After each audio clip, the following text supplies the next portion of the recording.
and specifically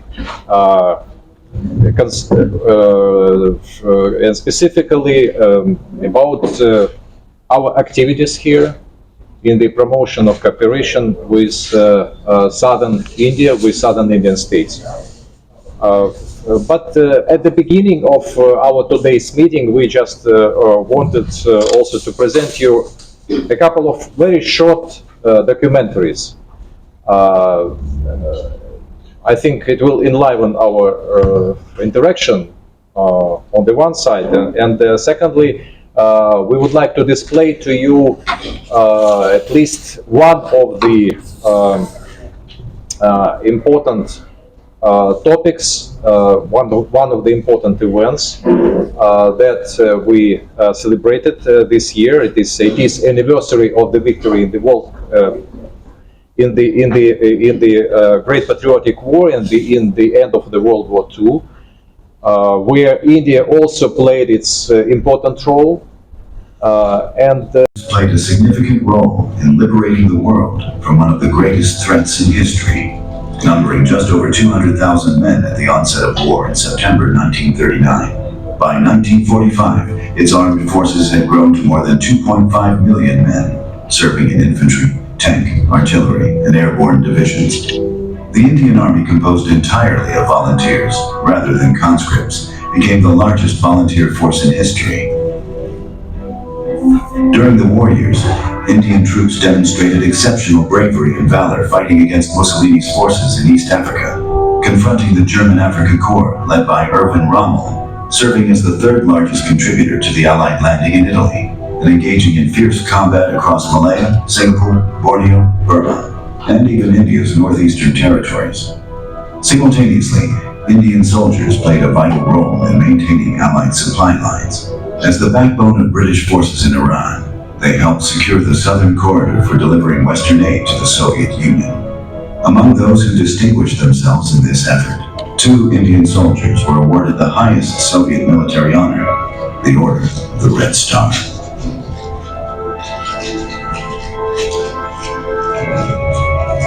Their names are Senior Lieutenant Suldar Narayan Rao from Bengaluru and Havildar Gajendra Singh from Almora, Uttarakhand.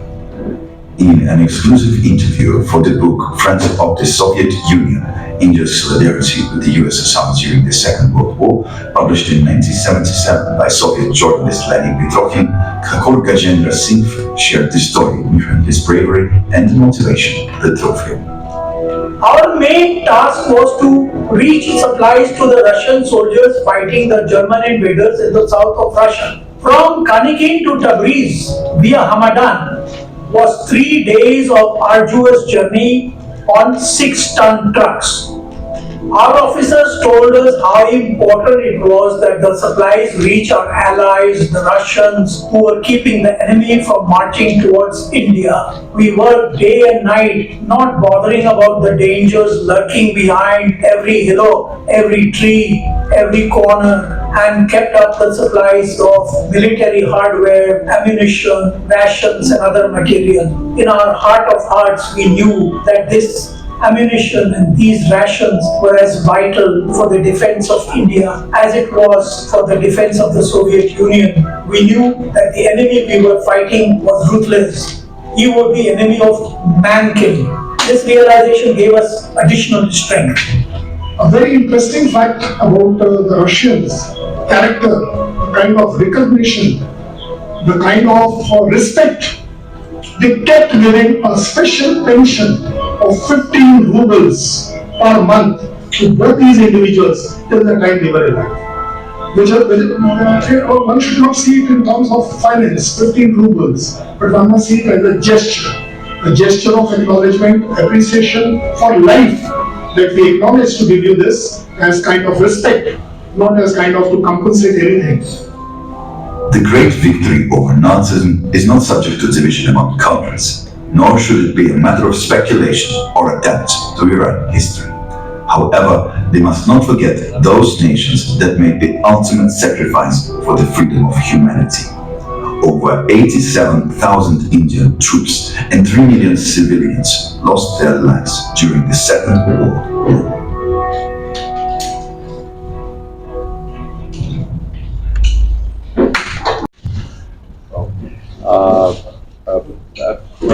And just let us also demonstrate you also very short film. It is 3 minutes film or something about Russia. These films were prepared by the General Consul. Those films, they're exclusive.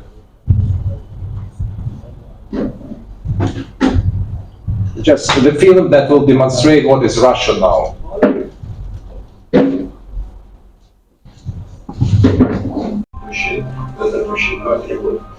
Почему? Потому что мы становимся по-настоящему суверенной страной. Мы уже мало от кого зависим.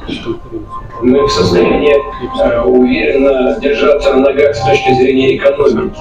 Уважаемые коллеги, в прошлом году экономика России росла темпами выше мировой. По этому показателю мы опередили не только ведущие страны Евросоюза, но и все государства так называемой «большой семерки». Хочу отметить вот что. Огромную роль в этом сыграл фундаментальный запас прочности, который был сделан за последние десятилетия. In the heart of Eurasia stands a nation with centuries of heritage and a future built on strength, self-reliance, and innovation. This is Russia, proud, sovereign, and reborn in the 21st century. A country of engineers and explorers, defenders and creators. A civilization that shapes its own destiny. The year 2024 for Russia can be described in terms of resilience, unprecedented growth, and a bold transition towards strategic national development. With population of the country standing at roughly 150 million people, the GDP measured by purchasing power parity has reached 7.5 trillion US dollars, placing Russia on fourth place among all economies. The growth of 4.3% reflects robust internal demand and structural adaptation. Russia today is at the forefront of technological transformation. With one of the world's most advanced nuclear energy industries, Russian state nuclear corporation Rosatom builds next-generation reactors both at home and abroad.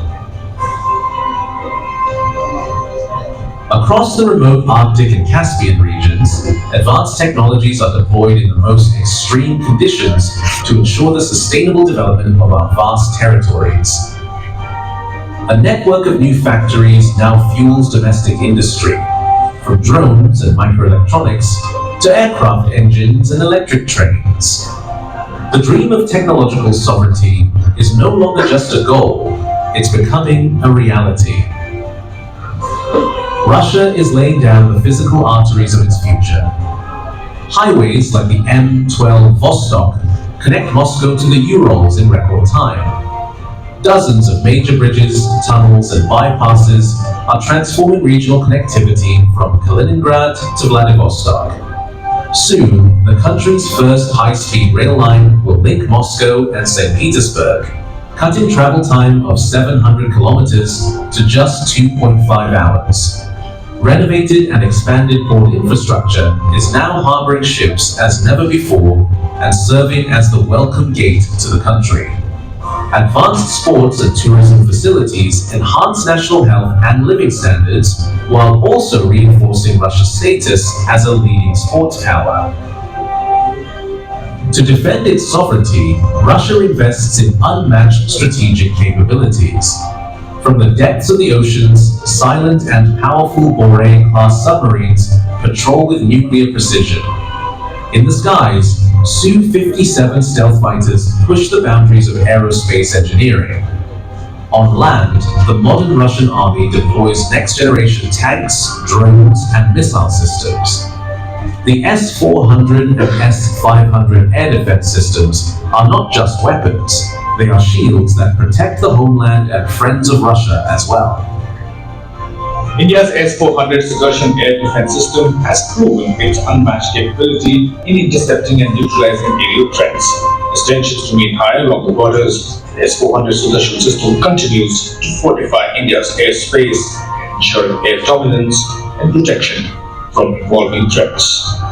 Space has always been a realm where Russia leads with courage. From Gagarin to the International Space Station, the legacy of Soviet and Russian spaceflight inspires generations. Today, the country continues to launch both tradition and innovation into orbit. New launch vehicles like Angara and space platforms like Skiff expand Russia's cosmic footprint. Satellite constellations provide communications, navigation, and Earth observation, powering both defense and civilian services. With every mission, Russian space agency Roscosmos proves Russia belongs among the stars. No other country commands the Arctic like Russia.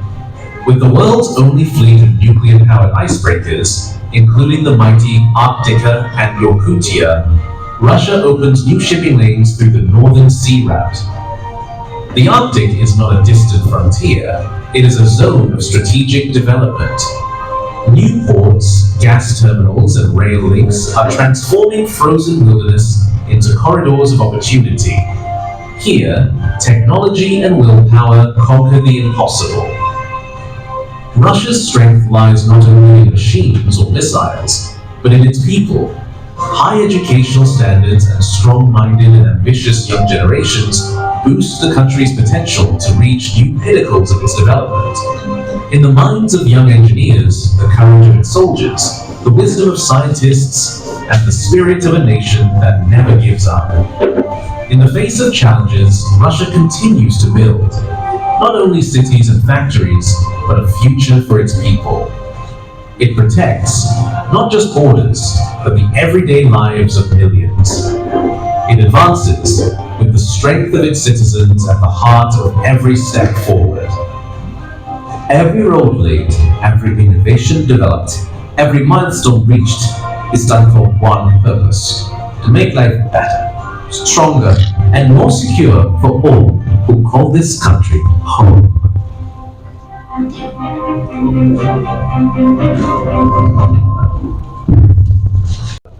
I can tell you that a lot of my friends here from Tamil Nadu, also who visited Russia this year, they were really impressed by the country, by its development, and I just welcome you, everyone who has an opportunity to also to visit my country.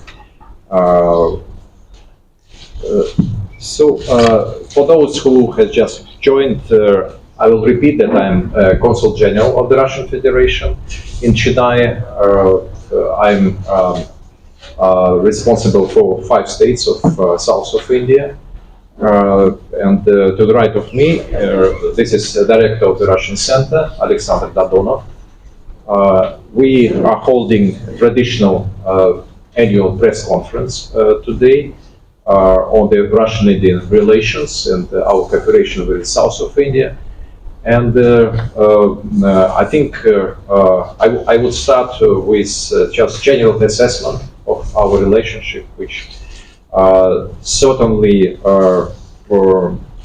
I would say that the passing year, 2025, was, of course, very fruitful in our cooperation, and we have noted practically growth practically in all areas. And as we started this press conference demonstrating you a documentary on the 80th anniversary, it was one of the celebrations under the sign of which we worked this year. Also, this year we had 2 more memorable dates. It is 25th anniversary of Russia-India, of establishing Russia-India strategic partnership. And also it is already 15 years as our strategic partnership was raised to the level of special and privileged. We held most of our most of our events here in the Russian center and also in coordination with various Indian institutions under the sign of these celebrations. I think we had more than 20 events, or more than 15 events at least, devoted to the celebration of the victory in the World War II and Great Patriotic War. Great Patriotic War, it is a part of World War II, the war that was pursued by Russia against the Hitler fascist Germany in 1941, 1945.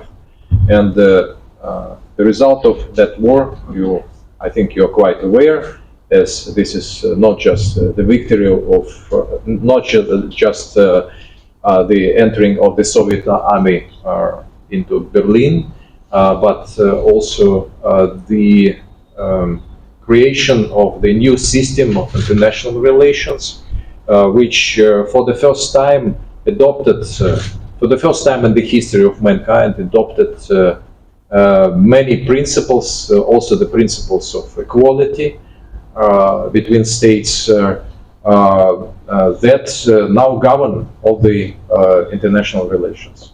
And now we take it as for granted, but just 80 years back, it was not such a normal thing. And many of these principles were established as a result of that victory. So just coming back to our main topic about our relationship, you know that Russia and India had a very intensive political dialogue this year. Our foreign ministers, external affairs ministers met at least 6 times, and our presidents had at least 7 telephone conversations, and president and prime minister. And certainly the major milestone was the state visit of the president of the Russian Federation, Vladimir Putin, to India on 4th and on December 4-5. That was definitely a historic landmark event, providing the new impetus to our cooperation. And I think starting from our leaders' chemistry, which was fully displayed during this summit. The meeting, the top-level meeting, had a lot of deliverables in the form of 29 agreements and a long joint statement and rather solid. It was rather solid document, which is called Russia-India.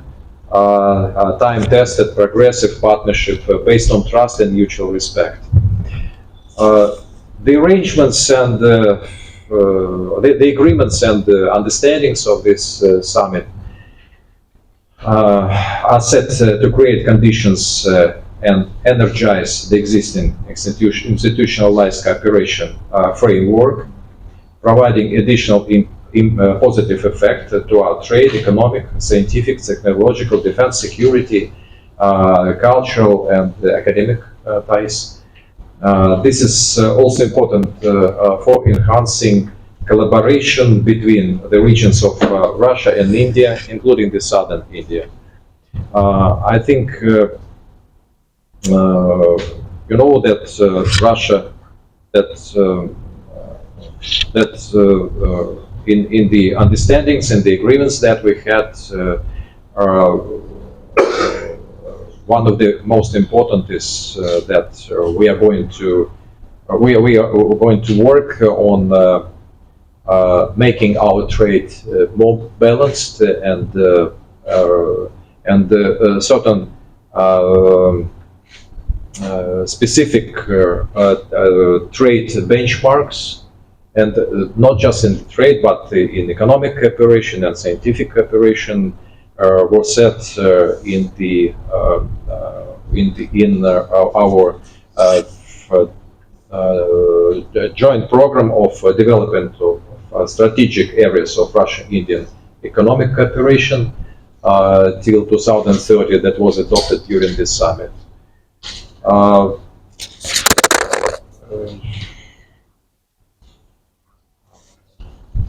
Touching on our cooperation in South India, we had very prolific, our general consulate, the Russian house, we had a very prolific run this year.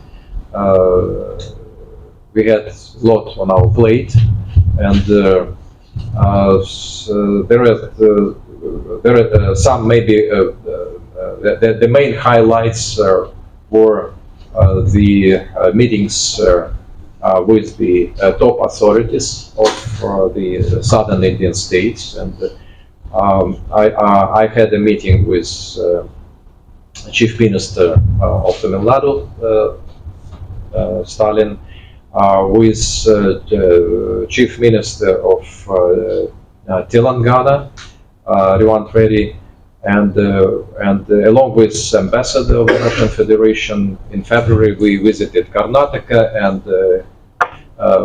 participated at the biennial Indian Air Show, and also met the Chief Minister Siddaramaiah. I also had an opportunity to meet governors, including Governor R. Ravi of Tamil Nadu, including Governor S. Varma of Telangana. We discussed the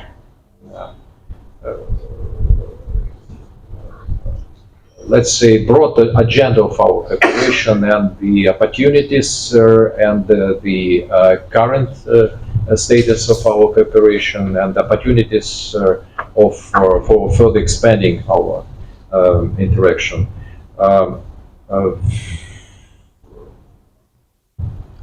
Also, we had several delegations that visited India and southern India, and this was they were first of all aimed to bridge the gap in awareness between our businessmen. Several very representative business delegations visited all southern Indian states, Tamil Nadu and Telangana, Kerala, Karnataka, Andhra Pradesh, and also the first South India business mission was organized from Tamil Nadu to Russia. So the focus of our business cooperation is getting increasingly diversified and shifting towards high technologies, artificial intelligence, quantum computing, pharma, fintech, and agritech. But apart from this, certainly we continued to assist in in developing, in the construction and developing of our cooperation within major projects. First of all, the construction of the nuclear power plant Kudankulam in Tamil Nadu, modernization of the Indian railway network, and assistance in promoting the project of Vande Bharat, expanding interaction. Also, we worked in the area of development of natural development of natural resources deposits.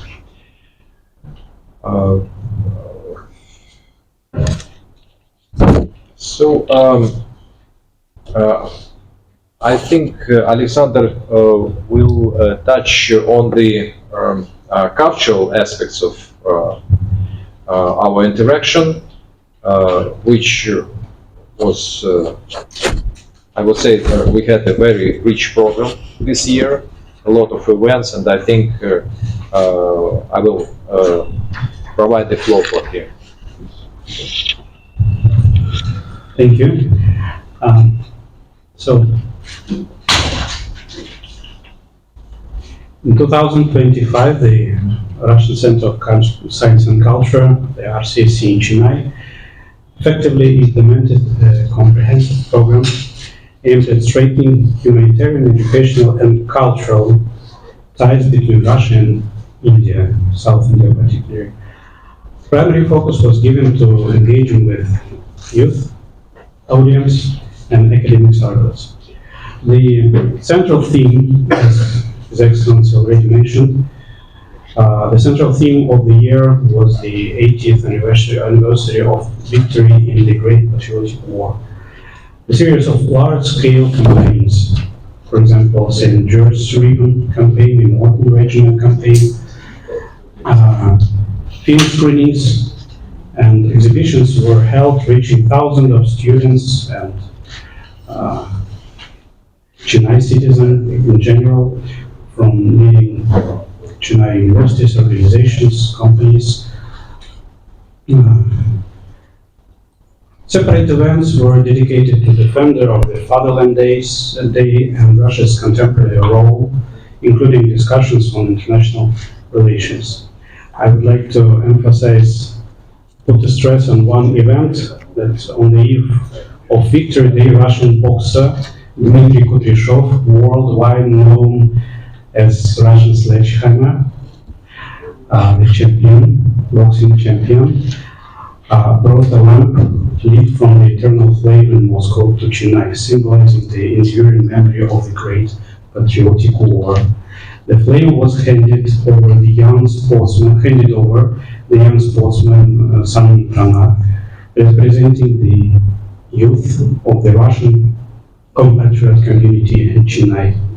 Kudryashov also conducted a high-energy masterclass for 100 young, talented Indian boxers at the newly inaugurated, that time, Kalyanar Central Boxing Academy in Chennai. This event drew attention. Thank you, my God. Put it there. Government Youth Welfare and Sports Development Department, and Indian boxing champion, the Olympian Mr. Venkatasan Devarajan. The event had a great success. The cultural highlights of the year was Russia's late participation as the country of focus at the 23rd Chennai International Film Festival. My friend. The year was Russia's participation as the country of focus at the 23rd Chennai International Film Festival. The closing day is today, by the way. Within this framework, screenings of films by the outstanding Russian film director, screenwriter, producer, and the director of the Mosfilm film studio, Karen Shakhnazarov, were held with great success. A particularly significant event was the celebration of the 25th anniversary of the Russian-Indian Strategic Partnership, which His Excellency already mentioned as well, happened in December. This celebration marked a festive concert program, marked by a festive concert program. Its audience included not only Indian citizens, but also representatives of diplomatic missions from foreign countries, underscoring the broad international resonance of our bilateral relationships. A significant intensification of academic and inter-university cooperation is being observed. The states of South India, such as Tamil Nadu, Karnataka, Telangana, attract Russian partners due to the highest standards of their educational institutions and their capacity to train qualified and semi-qualified personnel. This cooperation, I would say, gains particular relevance in light of the mobility agreements signed at the recent bilateral summit.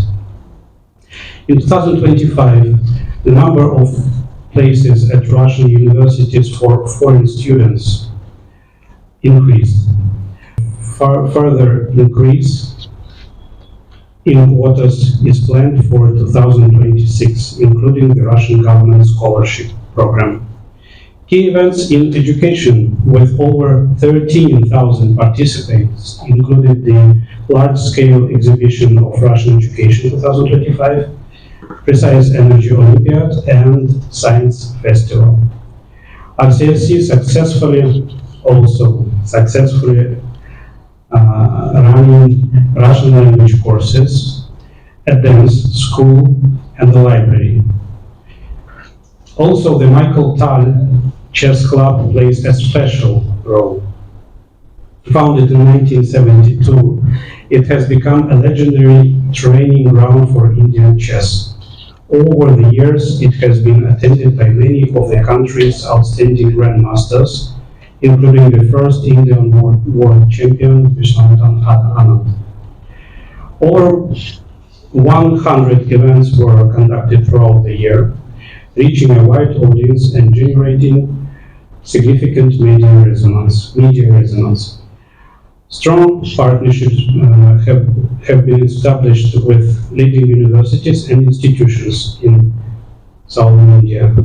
The RCSC activities make a substantial contribution, I believe, to strengthening Russia's positive image, expanding its humanitarian influence, and creating a solid foundation for deepening the Russian-Indian strategic partnerships, especially in the fields of education, science, and culture.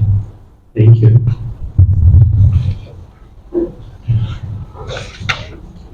I think the results of our work, of our interaction this year,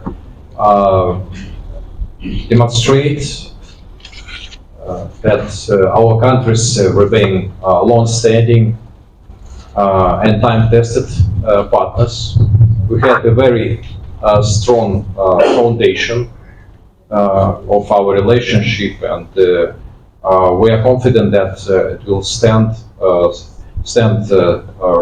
firm, regardless of any political expediencies, against all the global convulsions of today.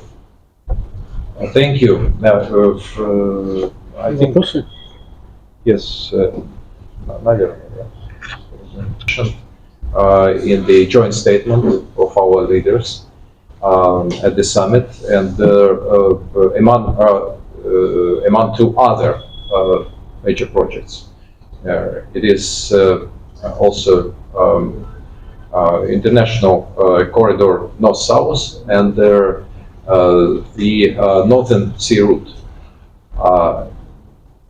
why I just would like to draw your attention to this, because Vladivostok is a very important focal point in between at least two of these transport corridors. As this is a connection point between the North Sea route, which, as we expect, within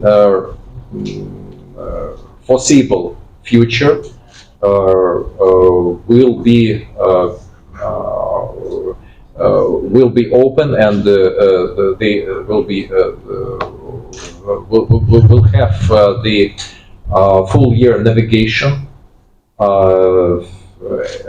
and this is also this makes Vladivostok a very important hub, and Chennai Vladivostok, even from this point, it is a very perspective project, and this is certainly it has a great future. At this point, we are working on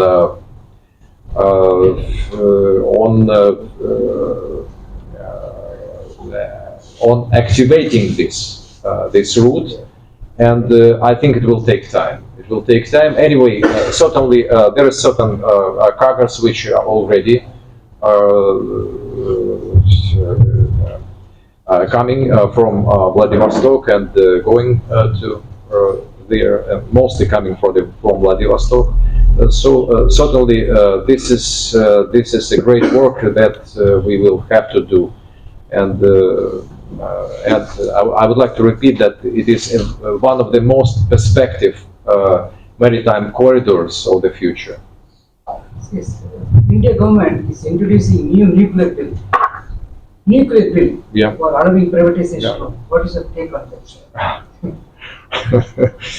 Look, I don't want to play a role of a backseat driver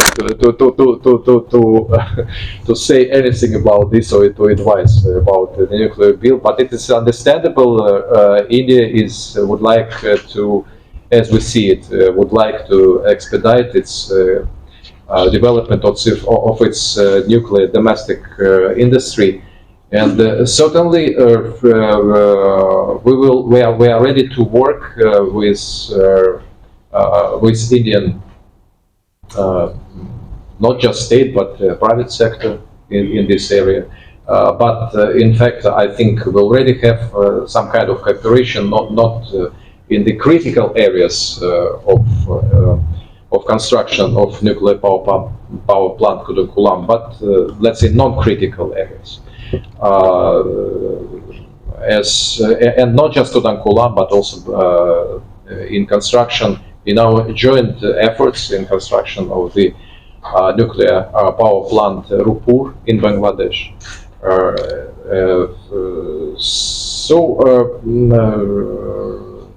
I believe that this will also open opportunities to expand our cooperation. Not just in the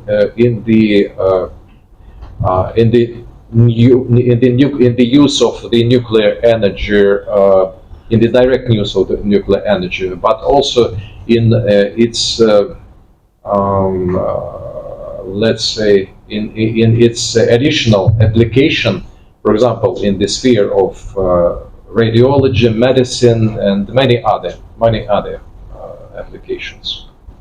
So during your talk, you said opportunities in South India. What is the trade you are getting from South India? Business? Oh, I cannot tell you. We have only the trade figures between Russia and India. This is, I think, it is better for you to refer to your Ministry of Commerce. You said opportunities. What type of opportunities you are expecting from South India? Yeah, first of all, look, our cooperation is shifting to high tech. First of all, and besides, you see, we are very bullish about long-term prospects of the Russian economy, because we weathered the ideal storm. About 30,000, almost 30,000 very kinds of sanctions were imposed against Russia, and Russia stood firm. And it has a stable economy. Just the feeling that we demonstrated it is, and your people who visited Russia, they could see it with their own eyes. So we, I think, and also India. Also India is doing fabulously well, and it has a very robust economic outlook, and just combination of these factors.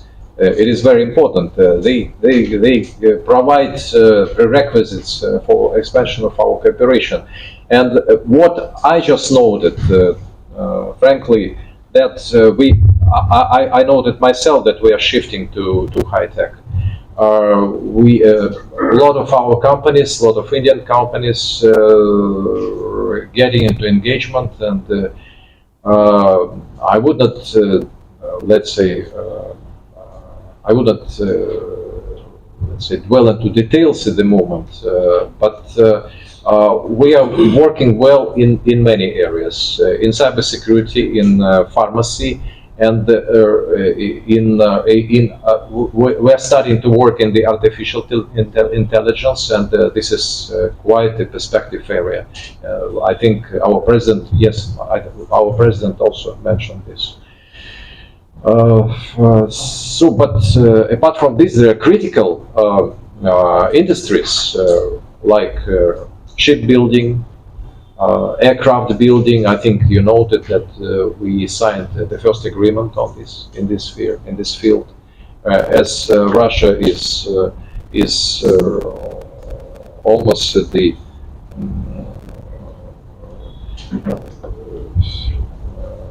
let's say it is. I think we will have a kind of revolution in the civil aviation sector. I believe just within 5-10 years, because we already have the main component of this engines. We have most advanced engines now, and now there is. We just started induction of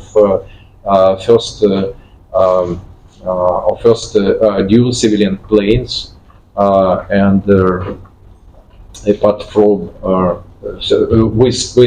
which are almost more than 90% produced by our domestic industry. I can tell you that even the United States doesn't have such proportions, such a share.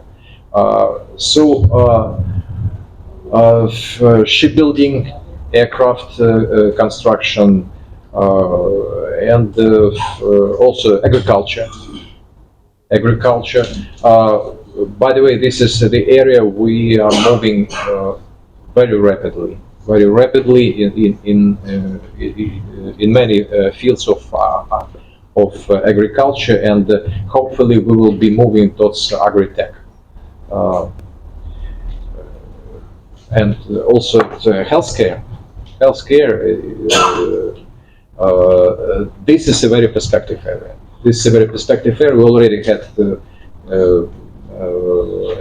good experience, rich experience in our cooperation on Sputnik vaccine.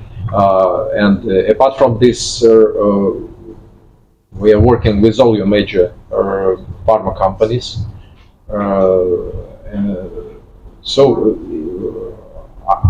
I think, at least what I see here, this is we have a lot of perspective areas. His Excellency, Ganesh Kumar, I am student here in Russian House. I have two questions. What about the news media collaboration with Russian and Indian news channels? Recently, we have started Russian Times in India, fully which comes under Khodzhaev, which is very good. So, is the same thing can be possible for Indian news media to operate in Russia, so that we have a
in this area.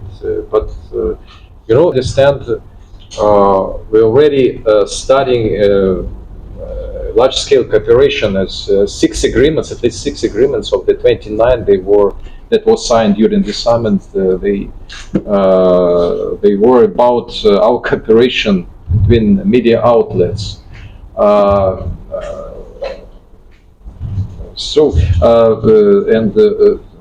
think certainly if we have more such cooperation, you will have more opportunity to see some alternative to Western views on the international development,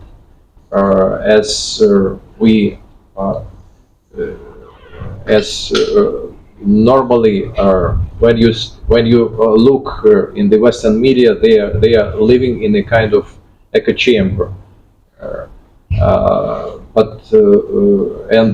It looks sometimes like all the international agenda is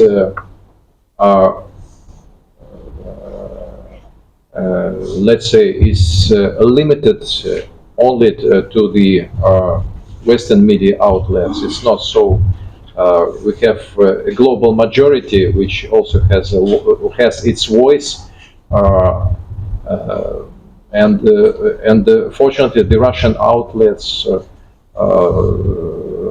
the Russian media outlets are becoming very strong,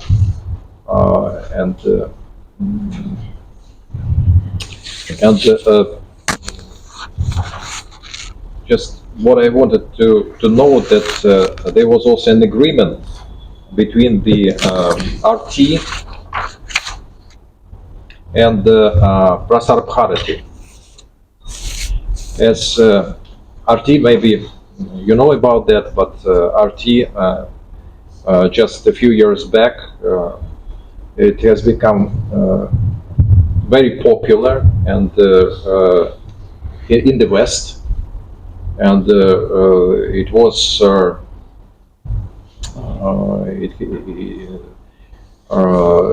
it started to compete with major Western agencies. They just, as we see it, they just wanted to remove a competitor also, and any dissenting view certainly they don't like it,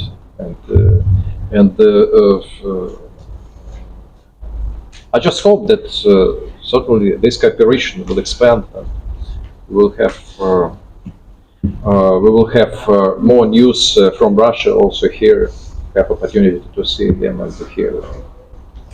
And also social media also, like we can, like most of the social media also which are popular, you have understand, but still like it is not that popular as the Western social media in India. So yeah, is there any else like we can do? So, anything about culture?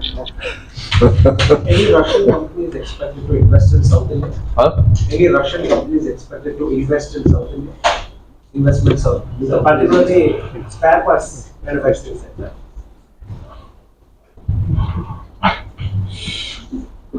Look,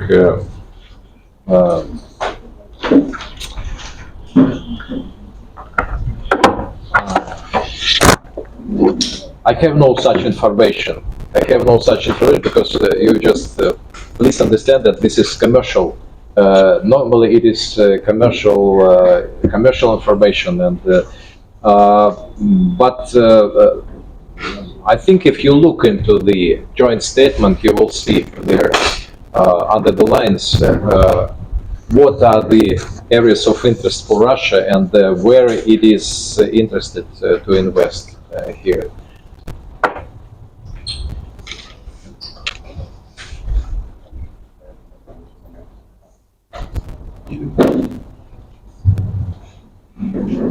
But investing, and it was clear stated by the president and also mentioned in the joint statement that we are planning to increase our investment in India, and we are looking for ways. We will be looking for ways to do this.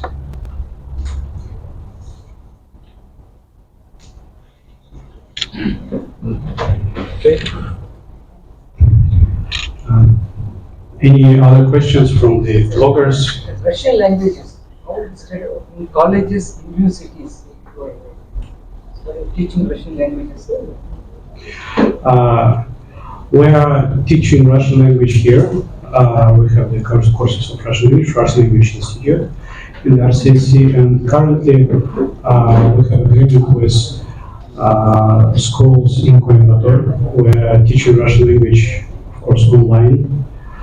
And at the moment it's programs of 2 weeks. We are offering these programs for different governmental schools. In November we had such a program where when the school children could learn Russian language, Russian culture, Russian history, Russian traditions as well. So it lasted for 2 weeks. This is what we are doing now, but we are discussing opportunities with different institutions here in Chennai, not only in Chennai, and with their counterparts in Russia. For example, the Russian Language State Institute, the Pushkin Russian Language State Institute in Moscow. Hopefully, we will find recently, we will find next year much more Indian institutions, South Indian institutions.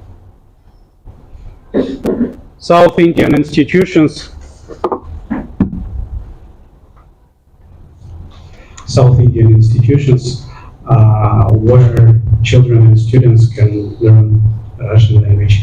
And using this opportunity, of course, I invite you all to our Russian language courses to become our students. Thank you. If no other questions from YouTubers, bloggers, 5 employees of the Russian Center of Science and Culture, the RCSC, or Russian House, as you know it as well, have been awarded high honors from the federal agency Rossотрудничество, aka Russian House, the RCSC. We would now like to formally present these awards. Okay. Signed by the head of the federal agency Rossотрудничество, Russian House, Mr. Evgeny Primakov, for active work in developing international humanitarian and public relations. Chief Manager of Russian House, Mr. S. Baskar.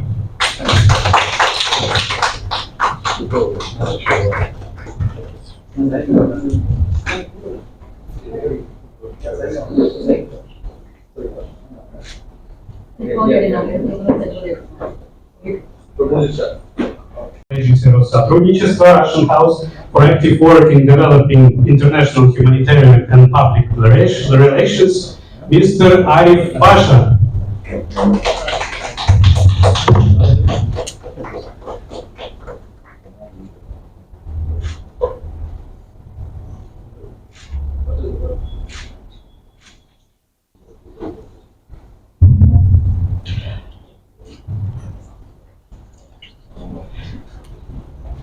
Awarded the personal commendation of the head of the federal agency Rossотрудничество, Russian House, by the way, it's under the Ministry of International Affairs of Russia, for conscientious performance of official duties. Madam Valentina Mayorova, the director of the Institute of Russian Language of the Russian House.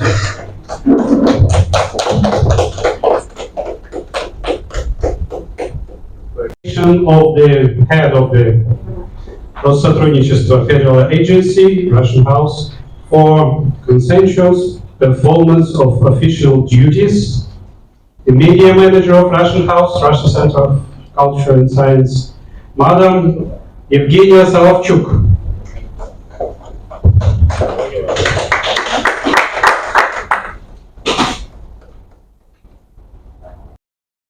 Participation in organization the graphic novel exhibition Znania Heroes.